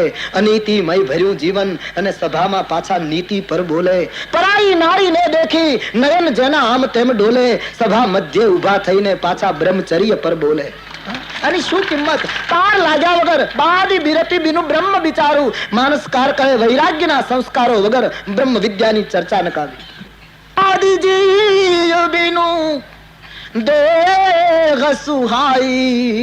શરીર ગમે તેટલું રૂપાળું હોય પણ આની અંદર પ્રાણ ન હોય તો દેહ નકામો. એમ હે ગુરુદેવ, મારી અવધમાં રામ ન હોય તો મારા માટે આખું જગત નકામ. એક જ રીતે મારું હિત થાય. કઈ રીતે? દેખે બિનુ રઘુનાથ પદ જીય કી જરની ન જાય. मारा हृदय में जे बहुत सुंदर शब्द, ये वियोग की दशा है, ये संतों की दशा है, जर्नी। बापजी 24 कलाक हृदय बळे छे અને આ હૃદયની બળતરા રાઘવના પદ પંકજના દર્શન વગર શક્ય નથી. આ પદ સ્વીકારવાથી મારી બળતરા નહીં જાય, રામના પદમાં આળોટવાથી મારી બળતરાની વિદાય થશે. એ પદે તો મારી જલન વધારી દીધી, રાજ્ય સત્તાના પદે. મારે તો રામ પદના અધિકારી બનવું છે. દેખે બિનુ રઘુનાથ પદ જે કી જરની ન જાય. બાપજી મારું હિત ઈચ્છતા હો તો હું તો એટલું જ કહીશ, રાજ્યાભિષેકની સામગ્રી લઈ આપણે બધા કાલે વનમાં જઈએ. હા, ભગવાનની આગળ બધું પહેલા સોંપી દઉં, જે એના અસલી માલિક છે, અને પછી ભગવાન મને એમ કહે કે તું ગાદી સ્વીકારી લે તો હું જરૂર કબૂલ કરીશ. પણ પ્રથમ સંપત્તિ રામની છે, રામને સુપ્રત થાય. પહેલા હું રામ દર્શન કરું અને પછી રામજી કહેશે તો રાજ્ય સ્વીકારીશ. ભરતનું સૂત્ર છે, પ્રથમ રામ દર્શન પછી રાજ્યની સ્વીકૃતિ. રામ રાજ્યનું સૂત્ર છે, પ્રથમ સત્યની પ્રાપ્તિ પછી સત્તાનો સ્વીકાર. આ રામ રાજ્યનું સૂત્ર છે. પ્રથમ સત્યની ઉપલબ્ધિ પછી સત્તાની પ્રાપ્તિ. અત્યારે પહેલા સત્તા મળે પછી અમે સત્યના નિવેદનો કરીશું. તદ્દન ઉલટી ગંગામાં હું તમે જીવી રહ્યા છીએ. કોઈ પણ વ્યક્તિને રામરાજ્ય સ્થાપવું હોય તો પ્રથમ સત્યની પ્રાપ્તિ કરવી જોઈએ અને પછી સત્તાનો સ્વીકાર. આ રામરાજ્યની ચાવી રામચરિતમાનસમાં લખી છે. રામચરિતમાનસમાં જે રાજનીતિ આવી છે એનો સહેજ સહેજ સ્પર્શ કરી રહ્યો છે. બાકી અમે રાજનીતિ સે કોઈ તાલ્લુક નહીં, કોઈ લેન દેન ભી નહીં. પણ રામાયણમાં જયારે રાજનીતિનો ઉલ્લેખ આવે છે ત્યારે એક સાધુ તરીકે અમારી જવાબદારી થઈ જાય કે સમાજના અહીંયા સુધી રામ રાજ્યના સૂત્રોને પહોંચાડવા જરૂરી બન્યા છે. સત્તાની સ્વીકૃતિ પહેલા સત્યની પ્રાપ્તિને ભરતજીએ મહત્વ આપ્યું છે. આખી અયોધ્યાએ ભરતના નિવેદનને સ્વીકારી લીધું છે. બધાને આનંદ થયો, આબાને રામ દર્શન થશે. ત્યાં ગયા પછી જે નિર્ણય લેવાય તે આખી અયોધ્યા ભરતજીને બિરદાવવા લાગી. સર્વાનુમતે નિર્ણય લેવાયો રામ દર્શન. આખી અયોધ્યા તૈયારી કરવા લાગી. ઘરના વડીલોને યુવાનો એમ કહે તમે ઘર સાચવજો, તો વડીલોને એમ લાગે અમારા ઉપર કોઈ ખડગનો ઘા કર્યો. કોઈની ઈચ્છા ઘરે રહેવાની નથી. બધાના હૃદયમાં રામ દર્શનની વેદના છે. ભરતજીએ રાત્રિભર જાગી 8 જણને અયોધ્યાનો ખજાનો અને બધી વ્યવસ્થા સોંપી કે તમે સ્વપ્નમાં નીતિ નથી ચૂક્યા, અયોધ્યાનું ધ્યાન રાખજો, કારણ કે આ બધું મારા ઈશ્વરનું છે. વેડફાવું ન જોઈએ, નહીતર કાલ મને દોષ લાગશે. પાછા આવીએ ત્યાં સુધી આનું જતન કરજો. રાજ્યાભિષેકની સામગ્રી રથમાં ભરાવી, વશિષ્ઠાદી સંતો આવવાના, માતાઓ આવવાની, આખી અયોધ્યાએ તૈયારી કરી. બીજા દિવસની સવારે ભરતનો સમાજ ચિત્રકૂટની યાત્રાનો આરંભ કરે છે. કેટલાય માણસો ઘોડા ઉપર બેઠા છે, કેટલાય માણસો રથમાં બેઠા છે, ત્રણેય માતાઓ પાલખીમાં બેઠી છે, હજારો માણસો ગામની બહાર છે.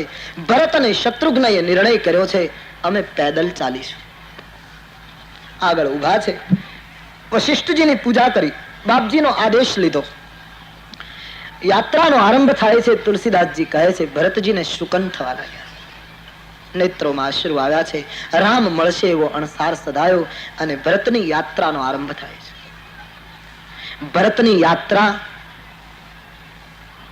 એ પ્રત્યેક જીવની રામ દર્શનની યાત્રા છે. અયોધ્યા એટલે સંસાર અને ચિત્રકૂટ એટલે પ્રભુનું ધામ. સંસારીઓએ સંસારથી નીકળી અને ઈશ્વર સુધી કેમ પહોંચવું એના રહસ્યો સમજવા હોય તો ભરતની યાત્રાને બરાબર સમજે. ભરતજી જયારે નીકળ્યા છે ત્યારે 3 પ્રકારની યાત્રા લોકો કરે છે. ઈશ્વર પ્રાપ્તિની યાત્રા. અમુક લોકો ઘોડા ઉપર બેઠા છે, અમુક માણસો રથમાં બેઠા છે, માતાઓ પાલખીમાં. ઈશ્વરની યાત્રા 3 રીતે થાય છે. ઘોડા ઉપર બેસનારો જલ્દી ચિત્રકૂટ પહોંચી શકે, કારણ કે ઘોડો જલ્દી જાય. પણ ઘોડા ઉપર બેસીને જાય એને થોડો થાક લાગશે. ઘોડા ઉપર બેસીને રામ પાસે જાય છે એ બધા યોગીઓ છે, જ્ઞાનીઓ છે. જ્ઞાનીઓ એ જલ્દી પ્રભુ પાસે પહોંચતા હોય છે, પણ એને થોડો સાધનાનો થાક પણ લાગે. અરે અમુક માણસો રથમાં બેઠા, રથ એ ધર્મનું પ્રતીક છે. ધર્મ રથમાં બેસીને અમુક માણસો આરામથી પ્રભુ સુધી જાય. ધર્માચરણ કરતા કરતા, પૂજા પાઠ કરતા કરતા, સંસ્કૃતિનું જતન કરતા કરતા ઘણા માણસો ઈશ્વર સુધી પહોંચે, ઘણા યોગની સાધનાથી પહોંચે. પણ ત્રીજો યાત્રા હતી પાલખીની. પાલખીની યાત્રા બધા કરતા સુલભ. એમાં થાક બીજાને લાગે અને પહોંચે બીજો. થાક ઊંચકનારને લાગશે, પ્રાપ્તિ બીજાને. એ પાલખીની યાત્રા એ ભક્તિની યાત્રા છે. જૈસે નરસિંહ, જૈસે મીરા, જૈસે તુકારામ. प्रभु के पास पहुंच गए तो माताओं भक्तिની યાત્રા કરી રહી છે, વશિષ્ઠ આદિ ઋષિઓ ધર્માચરણની યાત્રા કરી રહ્યા છે, અમુક યોગીઓ ઘોડા ઉપર, પણ ભરતજી તો ત્રણેયમાં નથી, એ તો पैदल ચાલે છે. उसकी यात्रा तो शरणागति की यात्रा है. भरत जी दिखा रहे न तो मैं धर्म पाल सकता हूं, न तो मैं ज्ञानी हूं, न तो मैं कर्म को मान रहा. भरत जी ની આખી ભૂમિકા पैदल. રામચરિતમાનસના પ્રસંગ દ્વારા એમ કહી શકાય, અયોધ્યાથી નીકળી અને ભરતજી ચિત્રકૂટ પહોંચ્યા, એ રસ્તામાં એને 5 વિઘ્નો આવ્યા છે. કોઈ પણ વ્યક્તિ સત્યને પામવા નીકળશે, હું કે તમે ઉપાસના કરતા કરતા પરમેશ્વરને, પરમાનંદને, પરમ તત્વને જે નામ આપવું હોય તે આપો. પરમેશ્વરને પામવા માટે આપણે જ્યારે નીકળીએ ત્યારે આપણી જીવન યાત્રામાં રામાયણમાં બતાવેલા 5 વિઘ્નો દરેકે દરેક વ્યક્તિને આવશે. પહેલું વિઘ્ન ભરતને કયું આવ્યું? ભરતજી પેદલ ચાલે, આખો સમાજ વાહનોમાં. આ બધું જોઈને લોકો નીચે ઉતરી ગયા.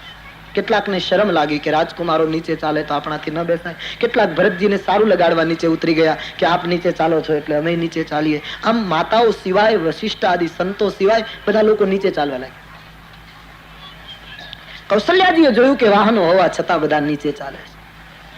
પાલખીને ડોલીને ભરત પાસે લઈ જઈને કહ્યું, બેટે ભરત, હા માં, ભાઈ રથમાં બેસી જા. દીકરા તું નીચે ચાલે તો આખી જનતા નીચે ચાલે. લોકોની શારીરિક સ્થિતિ સારી નથી, પ્રજા બીમાર પડશે, આપણી જવાબદારી. હું જાણું તને રથમાં બેસવું નહીં ગમે, પણ ભાઈ અમને ન ગમે તું નીચે ચાલે. માના નેત્રો ભરાયા, તું રથમાં બેસી જા. માતાનો આગ્રહ ઠુકરાવી શકાયો. નિર્ણય કર્યો હતો પેદલ ચાલવાનો, પણ માએ મમતાથી આગ્રહ કર્યો તો ભરતજીને મજબૂરન રથમાં બેસવું. ભરતજીએ નિયમ લીધો હતો પગે ચાલવાનો, એમાં ભંગ પડ્યો. ઈશ્વરની યાત્રાનું પ્રથમ વિઘ્ન છે નિયમ ભંગ. તમે ઈશ્વરની સાધના શરૂ કરો અને કોઈ વ્રત નક્કી કરો કે હવેથી હું આમ કરીશ, તો એ વ્રત તોડવાના પૂરા પ્રયાસો સમાજ દ્વારા થશે. લોકોને ખબર પડી ગઈ તો તમારો નિયમ તોડવાની કોશિશ થશે. ભરતજી વિચાર કરી ગયા કે બરાબર છે, હું બધાની પાછળ ચાલ્યો હોત અને કોઈને ખબર ના પડી હોત તો મારો નિયમ ન તૂટત, પણ હું આગળ ચાલ્યો કે હું પેદલ ચાલુ છું, લોકોને ખબર પડી એટલે નિયમમાં ભંગ. મારા અને તમારા નિયમ વ્રતોનો સમાજને જયારે ખ્યાલ આવે છે ત્યારે સમાજ લાગણીથી પણ તોડાવવાની કોશિશ કરે. સમાજ એમ કે છે નેમમાં, પ્રેમમાં નેમ શું? પ્રેમમાં નેમ નહીં, એ મીરાને લાગુ પડે, મને તમને લાગુ ન પડે. આપણે તો પૂરેપૂરા નિયમો પાળવા જોઈએ. એરોપ્લેન જ્યાં સુધી રનવે પૂરો ન થાય ત્યાં સુધી એનાથી ઉડાય નહીં. રનવે પૂરો થાય પછી એરોપ્લેન ઉડે તો જ આકાશમાં જઈ શકે. રનવે પૂરો થયા વગર ઉડે તો અકસ્માત થાય. એમ સંયમ નિયમનો રનવે જ્યાં સુધી હું તમે પૂરો ન કરીએ ત્યાં સુધી ચિદાકાશમાં ઉડાન ન ભરાય. વ્રતો પાળવા જોઈએ માણસ. લોકો પછી આ બાના શોધે છે કે એની બહુ લાગણી હતી ને પછી મેં જતું કર્યું. એ તો પછી આશ્વાસન છે. લોકો આવા દાખલા લઈને પોતાને આશ્વાસન આપે. ઘણા લોકો નથી સમાજમાં બોલતા, કાંઈ ધંધો કરે નહીં, કાંઈ કામ કરે નહીં, ગામને ચોરે બેઠો બેઠો નિંદા કરતો હોય ને વાતો એમ કરતો. આપણું કામ નરસિંહ મહેતા જેવું. લે તું ક્યાં, નરસિંહ મહેતો ક્યાં? એના બધા હરી આવીને કરી જાતો તો ને તારા બધા એમનેમ પડ્યા રહે છે. તારે નરસિંહ મહેતાને ઘણું અંતર છે. એ તો કેવળ આશ્વાસન છે. પછી આપણા ગામડામાં લોકો વાતો નથી કરતા, ચોરા ઉપર બેઠા હોય પછી એમ કે આપણે ઘરે તો લોકો આવે જાય પણ લેણા વાળા. એની વાત સાચી, પણ મહેમાનો નહીં, મળનારા નહીં. એક આશ્વાસન છે. પછી માણસ નિયમ કો નિભાવો. તમારી સાધના પરિપક્વ નથી. એક ભૂમિકા ભરત તો મહાન સિદ્ધ સંત છે, એ માના આગ્રહને વશ થઈને રથમાં બેસી જાય. એ તો એટલી ભૂમિકાએ પહોંચેલા મહાપુરુષ. એનો અર્થ આપણે નિયમ ન તોડાય. સાધનાનું પ્રથમ વિઘ્ન છે નિયમ ભંગ. ભરતજીએ આ ભૂલને શૃંગવેરપુરના પાદરમાં સુધારી લીધી. નિયમ ભંગ ત્યારે થાય છે જ્યારે લોકોને આપણા નિયમ વ્રતોની ખબર પડી જાય. બંદગીને જેટલી બને એટલી છુપી રાખો. જગતને તમે કેટલું સ્મરણ કરો એની ખબર પડશે ને તો જગત તમને તોડવાની કોશિશ કરશે. જીતના હો શકે. માણસ જેમ પાપને છુપાવે એમ સાધુ ભજનને છુપાવે. સંતો પોતાની બંદગીને ગુપ્ત રાખે જીતના હો શકે, કારણ કે લોક માન્યતા અગ્નિ છે, બાળી દે છે. ભરતજી રથમાં બેસી ગયા છે. આખો સમાજ આગળ વધ્યો છે. શૃંગવેરપુરના પાદરમાં પહોંચ્યા છે.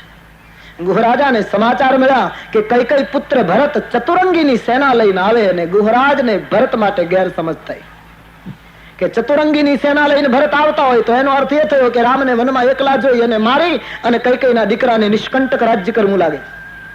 પણ ભરતને ખબર નથી લાગતી કે રસ્તામાં રામના સ્નેહીઓ બેઠા છે, રામના ઉપાસકો બેઠા છે. ભીલો ઉઠો, આપણે કેવલ માળા ફેરવનારા માણસો નથી. રામની સંસ્કૃતિ ઉપર ઘા કરે ત્યારે હથિયાર લેતા આપણને વાર નથી લાગતી. તમામ ભીલોને ગુહરાજાએ ઉભા કર્યા. કૈસા મારા મારાનું પુની સુર સારી તીરા, આરામ કાજ ક્ષણ ભંગુ શરીર. ધીંગાણામાં મરીશું તો સ્વર્ગ મળશે, ગંગાને કિનારે મરીશું મુક્તિ મળશે, રામના કાર્યમાં મરીશું ઇતિહાસમાં નામ અમર થઈ જશે. એકવાર મરવાનું નક્કી છે તો આવા કાર્યમાં શું કામ ન મરવું? બધાને તૈયાર કર્યા. આપણે રામ નામ તો લઈએ છીએ પણ રામ કામ ચૂકવાનું નથી. ભીલોએ એક જબરદસ્ત સૂત્ર આપ્યું. આખી ભીલ જાત ઉભી થઈ ભરતની સામે લડવા. ભરત એમ માને છે કે રામ એકલા છે, અમે ભરતને રહેવા નહીં દઈએ.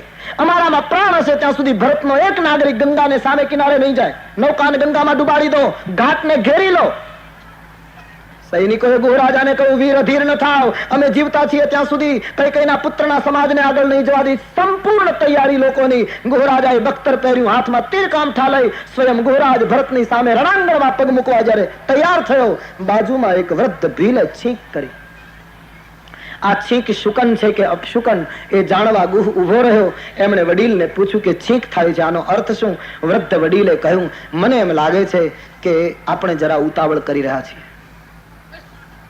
ભરતજી પ્રભુને મળવા જતા હોય એવું લાગે. તો મહારાજ ઉતાવળિયું પગલું ભરીએ અને ક્યાંક ભક્તનો અપરાધ થાય તો પછી બંને પક્ષે આપણે મૂંઝાવવું પડે. એના કરતા એક કામ કરો, ભરતની ગતિનું માપ લઈ લો, ભરતની પરીક્ષા કરો. વેર અને પ્રેમ છુપા નહીં રહે. એક વૃદ્ધ નિરક્ષર ભીલ માનવને ઓળખવાની ચાવી ગુહને બતાવે. બોલે કઈ રીતે ભરતની પરીક્ષા કરવું? બોલે 3 પ્રકારની ભેટ લઈ જાઓ, ફળફૂલ, માછલી અને પશુ પંખી. 3 માંથી ભરત શું સ્વીકારે એના ઉપરથી ભરતના વ્યક્તિત્વનો અભ્યાસ થઈ જશે. એક ભીલ કહે છે પશુ પંખી સ્વીકારે તો માનવાનું રજોગુણી છે. રજોગુણી હોય એ બીજાનું પડાવવાની કોશિશ કરે તો સમજવાનું કે ભરત કદાચ સત્તાને લોલુપ હોય. પણ માછલી સ્વીકારે તો સમજવાનું તમોગુણી છે. તમોગુણ હોય ત્યાં વેર અને વિગ્રહ હોય જ, તો યુદ્ધ શરૂ કરી દેવાનું. પણ હે ગુહ, માછલી ન સ્વીકારે, પશુ પંખી ન સ્વીકારે અને ખાલી કંદમૂળ ફળનો કરંડિયો સ્વીકારે તો સમજવાનું એ સત્વગુણી છે. અને તો એના પગમાં પડી અને સંતને આદર આપજો. કારણ કે સત્વગુણ હોય ત્યાં સમન્વય અને સિદ્ધાંત હોય, શાંતિ હોય. આહાર ઉપરથી આ દેશમાં વિહાર નક્કી થાય. ઉપનિષદનું સૂત્ર છે, અન્ન મન નિર્માણ કરે છે. હું ને તમે શું ખાઈએ છીએ એના ઉપર આપણી પ્રવૃત્તિનો આધાર છે. એ તો આજે લોકો વિચારા વગર એમ બોલવા લાગ્યા કે તો બધું ખવાય, ભગવાને બધું બનાવ્યું છે. આહાર ઉપર જેને ખાસ કરીને ભજન કરવું હોય એને તો બહુ આહાર ઉપર ધ્યાન રાખે. આહાર સમગ્ર વ્યક્તિત્વનું સંચાલન કરે. વાણી, પાણી દ્વારા વાણી નિર્માણ થાય, અન્ન દ્વારા મન નિર્માણ થાય. જે તે ખવાય નહીં, જે તે પીવાય નહીં. દ્રૌપદીની સાડી ખેંચાય, પાંડવો નીચે જોઈને બેસે અને છેવટે સફેદ દાઢી વાળા ભીષ્મને દ્રૌપદી એમ કહે કે દાદા આ ન્યાય છે? એક દીકરીને ભર સભામાં નિર્વસ્ત્ર કરવાનો જે રાક્ષસી પ્રયાસ થઈ રહ્યો છે, આમાં તમે મુખ શ્રોતા બનીને બેઠા છો. તમે મારા બાપ છો, હું તમારી દીકરી નથી. આમ દ્રૌપદીએ ભીષ્મને જયારે પૂછ્યું ત્યારે ભીષ્મ નીચું જોઈને બોલ્યા કે દીકરી પુરુષ અર્થનો ગુલામ છે.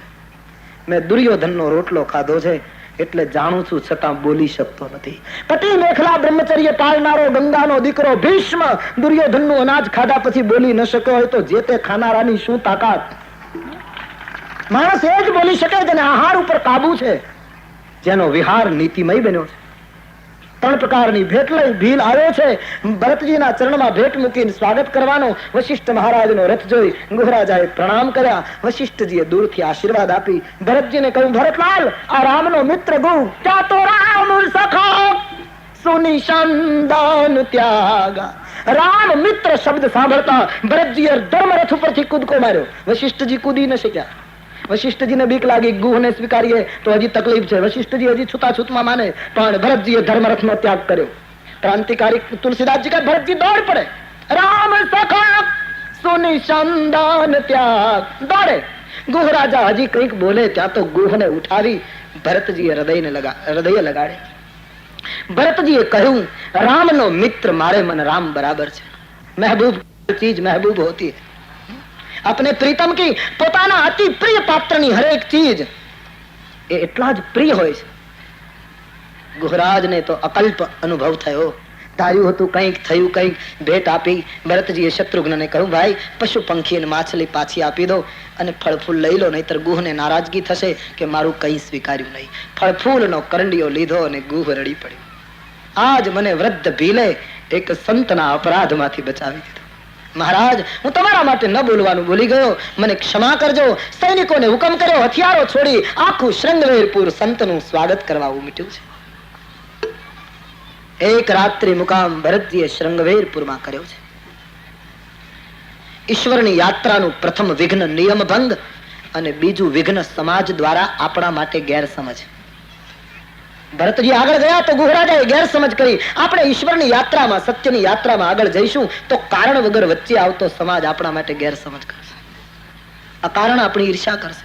પણ ભરત જેવી નીતિ હશે તો એ ગેરસમજ કરનારા ભરતની જેમ સેવા કરે એમ પગમાં પડવા માંડશે. ગુહરાજા જેમ વંદન કરવા લાગ્યો, સહાયક બની ગયા સાધના. રાત્રિભર ભરતજી ભગવાન જે જગ્યાએ શયન કર્યું હતું ત્યાં બેસી કીર્તન કરે છે. સવારે બધાએ રામઘાટના દર્શન કર્યા, નવી નૌકાઓમાં બેસાડી માતાઓને ગુરુઓને પાર કર્યા છે. પછી તો આખો સમાજ જ્યાં ઓછું પાણી હતું ત્યાંથી વાહનો લઈને પાર થયો. ગુહરાજા ભરતની યાત્રામાં જોડાયા. ગંગાને વંદન કરી ગંગાને સામે કિનારેથી યાત્રા આગળ વધે છે. ભરતજીને વિચાર થયો, અહીંથી તો મારા ઈશ્વર ખુલ્લે પગે ગયા, હવે મારાથી રથમાં બેસાય નહીં અને નીચે ચાલુ તો માં મને પરાણે બેસાડે. ખરેખર તો મારે અહીંથી સિર ભર જાઉં ઉચિત યસ મોરા, સિર ભર જાઉં ઉચિત યસ. ખરેખર તો ભરતજી કહે મારે મસ્તક નીચે રાખી પગ ઊંચા રાખીને ચાલવું જોઈએ, જેથી કરીને પ્રભુની ચરણ ધૂળમાં મારું મસ્તક અડે તો મારા જેવા અધમની બુદ્ધિ સુધરે. સિર ભર જાઉં ઉચિત યસ મોરા, સિર ભર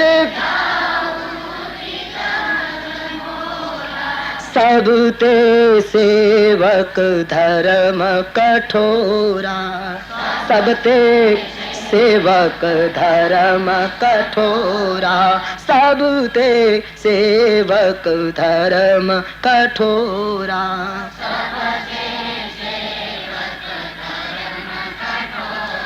ભરતજી કહે હું તો સેવક છું, સેવક ધર્મ તો બહુ કઠોર છે, પણ નીચે ચાલુ તો માં ન ચાલવા દે. પણ ભરતજીએ યુક્તિ કરી, હવે મારા વ્રતની કોઈને ખબર ન પડે એમ ચાલુ. આટલી સંખ્યામાં કોને ખબર ભરત ક્યાં ચાલે? ગુહરાજ, શત્રુઘ્ન અને ભરત ત્રણેય એવી રીતે ચાલ્યા, લોકોને ખબર નથી ક્યાં ચાલે. બે ચાર અશ્વારોને ખબર પડી તો અશ્વ લઈને બાજુમાં આવ્યા. ભરતજીને કહે આપ ઘોડા ઉપર બેસો. ભરતજી કહે માને કહેશો નહીં, મને પેદલ ચાલવા દો. ભરતજી પેદલ ચાલ્યા છે. રામના ચરણ ધૂલીમાં આળોટતા જાય છે સંત. નેત્રો સજળ બને છે, પગમાં કાંટાઓ વાગ્યા છે. આમ ભરત તીસરે પ્રહર જબ કિન્હ પ્રવેશ પ્રયાગ, કહત રામ સિંહ. તુલસીદાસજી કહે રામસિંહ નો જાપ કરતા ત્રીજા પ્રહરે ભરતજી પ્રયાગ પહોંચ્યા. ત્રિવેણી સંગમમાં બધાએ દર્શન કર્યું, માધવની મૂર્તિની પૂજા કરી. મા કૌશલ્યાને બધાને ખબર પડી કે આજ ભરત પેદલ ચાલ્યા છે. માં એકદમ આવ્યા, ભરતની પાસે આવી ભરતને બેસાડી એના પગને જોવા ગયા. જલ કા જલ કત પાયન કૈસે, જલ કા જલ કત પાયન कै. ભરતજીના પગમાં ફોલ્લાઓ પડી ગયા છે, કંટક વાગ્યા છે. જલ કા જલ કત પાયન કૈસે, જલ કા से पंकज कोश औस कन जैसे.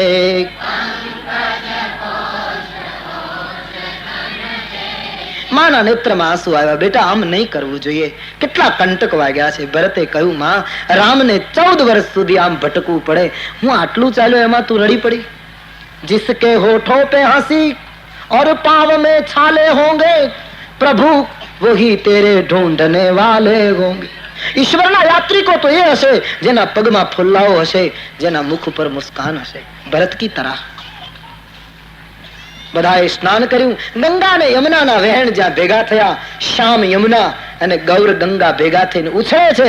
એ દ્રશ્ય ભરતજીએ જોયું અને ભરતજી ગદગદિત બન્યા, કારણ કે રામ અને લક્ષ્મણનું રૂપ દેખાયું. શ્યામ અને ગૌર પ્રવાહમાં દેખત શ્યામલ ધવલ હિલો રે, દેખત શ્યામલ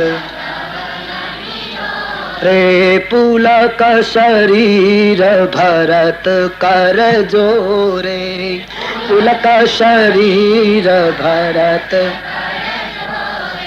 માંગવું ભીખ ત્યાગી નિજ ધર્મું, માંગવું ભીખ. भरत जी कहते हैं मांगू भीख त्यागी निज धर्म, मांगू भीख आरत काहन करही कुकर्म, आरत काहन. શ્યામ ગૌર હિલોરે ને શ્યામલ ધવલ હિલોરે ને જોઈ હાથ જોડી ભરતજી ત્રિવેણીની પાસે માંગણી કરે. ક્ષત્રિયનો પુત્ર છું, હે ત્રિવેણી મૈયા, હે પ્રયાગરાજ, મને માંગવાનો અધિકાર નથી, પણ ધર્મ છોડીને માંગુ છું. ક્ષત્રિયથી મંગાય નહીં, હું ક્ષત્રિયનો પુત્ર છું. અથવા તો ભરતજી એટલા માટે એમ કહ્યું કે યમુના, તમે સૂર્યની પુત્રી છો, સૂર્ય અમારું કુળ છે, તેથી તમે અમારા કુળની દીકરી ગણાવ, અને દીકરીની પાસે બાપ માંગે એ શોભાસ્પદ ન ગણાય. પણ આજ માંગ હું ભીખ ત્યાગી નિજ ધર્મ.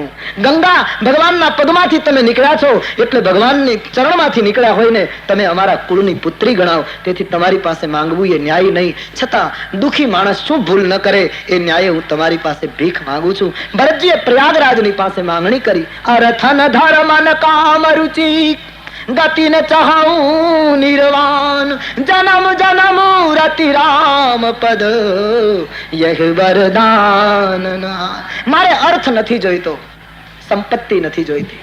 ભરત કહે લોકો મને ધાર્મિક કહે કે ન કહે એની પણ મને ચિંતા નથી, મને ધર્મની પણ ચિંતા નથી, મારે સંસારના સુખો પણ નથી જોઈતા. હે પ્રયાગરાજ, મારે મુક્તિ પણ નથી જોઈતી, મારે તો એક જ વસ્તુ જોઈએ, જન્મ જન્મ સુધી ભગવાન સીતારામના ચરણમાં પ્રીત બની રહે. સીતારામ ચરણ રતિ મોરે,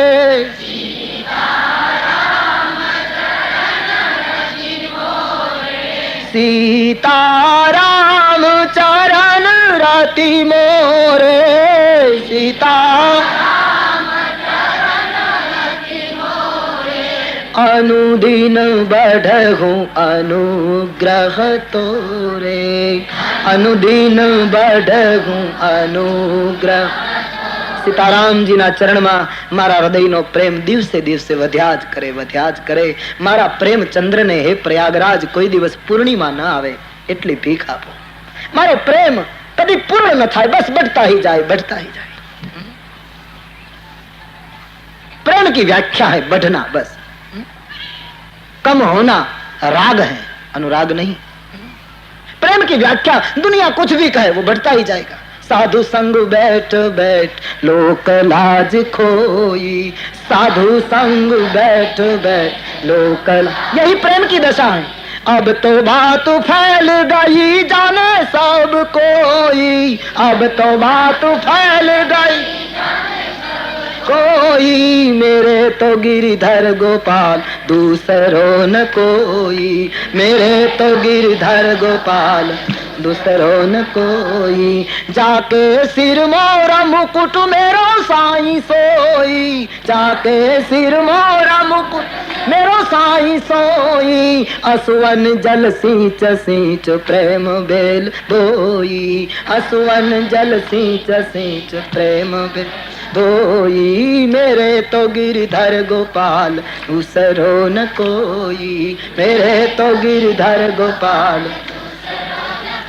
लोग कुछ भी कहे, प्रेम का स्वभाव है बढ़ना. भरत जी कहे લોકોને જે કહેવું હોય તે કહે, સીતારામના ચરણમાં મારો પ્રેમ અનુદીન વધતો જાય.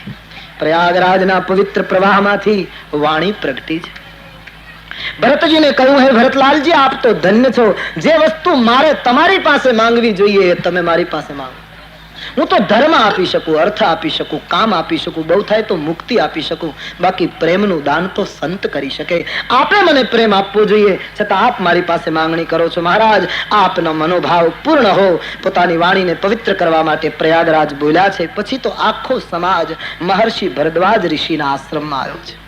ભરદ્વાજ ઋષિએ સાંભળ્યું ભરતજી પધારે છે. આખા આશ્રમના ખટ દર્શન સાધુઓ એક સંસારી સંતના દર્શને ઉઠ્યા છે. એક યુવાન ભરતજીને જોવા માટે ભરદ્વાજ જેવા સિદ્ધ મહાપુરુષો આવ્યા. ભરતજીએ આટલા બધા મહાત્માઓને જોયા તો બીક લાગી કે આ બધા મને પૂછશે કે તમારી બાએ રામને વનમાં મોકલ્યા તો શું જવાબ આપીશ. એકદમ ભરતજી સંકોચ અનુભવે છે, આંખમાં અશ્રુ આવ્યા. સંતોએ ભરતજીને તરાણે પોતાની વચ્ચે બેસાડ્યા. આટલો બધો આદર ભરતજીને આપ્યો, કારણ કે મહાત્માઓને ખબર પડી ગઈ કે આ પુરુષ સફેદ વસ્ત્રમાં સંન્યાસીઓનો પણ સંન્યાસી છે, મંડલેશ્વરોનો મંડલેશ્વર. કારણ કે સંન્યાસી અંતે મુક્તિ તો માંગે છે, મુક્તિ की बात तो करेगा वो. પણ ભરતજી તો કહે અર્થ ન ધર્મ ન કામ રુચિ ગતિ ન ચાહો નિર્વાણ. મારે મુક્તિ પણ નથી જોઈતી. એના ત્યાગની શું વર્ણન કરું. ભરતજી કહે કોઈ પૂછે ને હું બોલું એના કરતા પહેલેથી જ કહી દઉં કે બધું આમ બન્યું છે. આમ ભરતજી બધું કહેવા ગયા ત્યારે ભરદ્વાજજીએ કહ્યું, ભરતજી તમારે કઈ કહેવાની જરૂર નથી. રામજી અહીં એક રાત ગઈને ગયા છે, રહીને ગયા છે.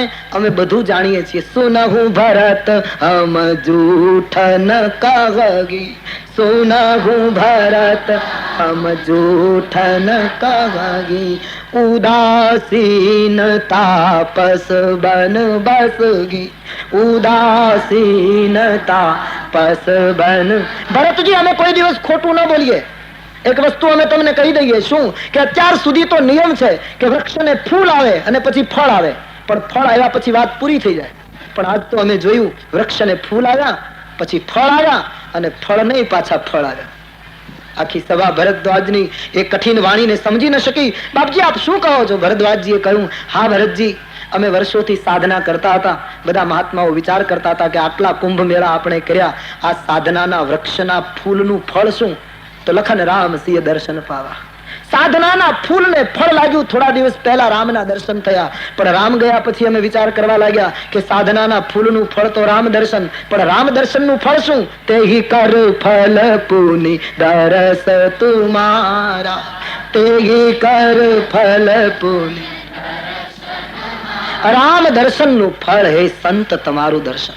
આજ પ્રયાગ પવિત્ર બની ગયો, આજ અમે ધન્ય બની ગયા. ભરદ્વાજ ઋષિએ ભરતજીને આટલો આદર આપ્યો. માં કૌશલ્યાને ખૂબ આનંદ થયો. એક રાત્રિ મુકામ ભરદ્વાજજીના તપોવનમાં નક્કી થયો. ભરદ્વાજજીને વિચાર થયો કે જેવો દેવ હોય એવી પૂજા હોવી જોઈએ. રામજી તો વનવાસી બનીને આવ્યા હતા એટલે ઝૂંપડામાં ઉતારો આપ્યો ચાલે, પણ ભરતજી તો રાજ સત્તાના અધિકારી છે, એ તો જેમ તેમ રખાય નહીં. ભરદ્વાજજી વિચાર કરે શું કરવું, પણ ત્યાં તો રિદ્ધિ સિદ્ધિ પ્રગટી છે. ભરદ્વાજજીને કહે, મહારાજ અમને હુકમ કરો, સંતની મહેમાન ગતિ કરીને અમે કૃતાર્થ થઈએ. અમે ભોગીઓની પાસે તો ખૂબ સેવા કરી, આજ યોગીની સેવા કરવાનો અમને અવસર આપો. સિદ્ધિઓને સૂચના આપી. સિદ્ધિઓએ એટલો બધો વૈભવ ખડો કર્યો ભરદ્વાજના આશ્રમમાં. ભરદ્વાજજી કહ્યું, આપની સેવા માટે બધું રજૂ કર્યું છે. ભરતજીએ બધા માણસોને કહ્યું, મહાત્મા તપના બળથી આ ઊભું કર્યું છે, માટે ભાઈઓ વિવેકથી ઉપયોગ કરજો, કોઈનો ઉપભોગ ન કરશો. સંતે સૂચના આપી છે. ઈશ્વરની યાત્રાનું ત્રીજું વિઘ્ન છે ઋષિઓ દ્વારા કસોટી. પ્રથમ વિઘ્ન નિયમ ભંગ, બીજું વિઘ્ન સમાજ દ્વારા ગેરસમજ, સત્યની પ્રાપ્તિમાં ત્રીજું વિઘ્ન મહાત્માઓ આપણી કસોટી કરે કે આ ત્યાગની વાતો તો કરે છે, જરા જોઈએ તો ખરા કેવો ત્યાગ છે. અયોધ્યા છોડીને તો નીકળ્યા છે, જરા જોઈએ રસ્તામાં વૈભવ બતાવીએ. તુલસીદાસજી કહે, ભરતજી જેમ ચકવો ને ચકવી રાત્રિએ ગમે તેટલી મહેનત કરો તો એને તમે એકબીજાની સામે જોડાવી ન શકો, એમ સંપત્તિ રૂપી ચકવી, ભરત રૂપી ચકવો આશ્રમ રૂપી પાંજરામાં રહ્યા, પણ એકબીજાની સામે જોયું નહીં. એક વૃક્ષની નીચે બેસી આખી રાત્રિ ભરતજીએ રામ સ્મરણ કર્યું. ભરતજી ત્રીજા વિઘ્નમાંથી પણ પાર ઉતર્યા. બીજે દિવસે સ્નાન કરી નિત્ય કાર્ય પૂરું કરી ભરદ્વાજજીને કહ્યું, બાપજી અહીંથી ભગવાન ગયા હોય એ માર્ગ બતાવો. ભરદ્વાજજીએ 4 શિષ્યોને બોલાવ્યા અને ભરતજીએ શિષ્યોના માર્ગદર્શન તળે ચિત્રકૂટ તરફ આગળની યાત્રા કરે. એ યાત્રા આવતીકાલ સવારે 9 વાગે. પ્યાર સે બોલીએ, બોલો રામચંદ્ર ભગવાન.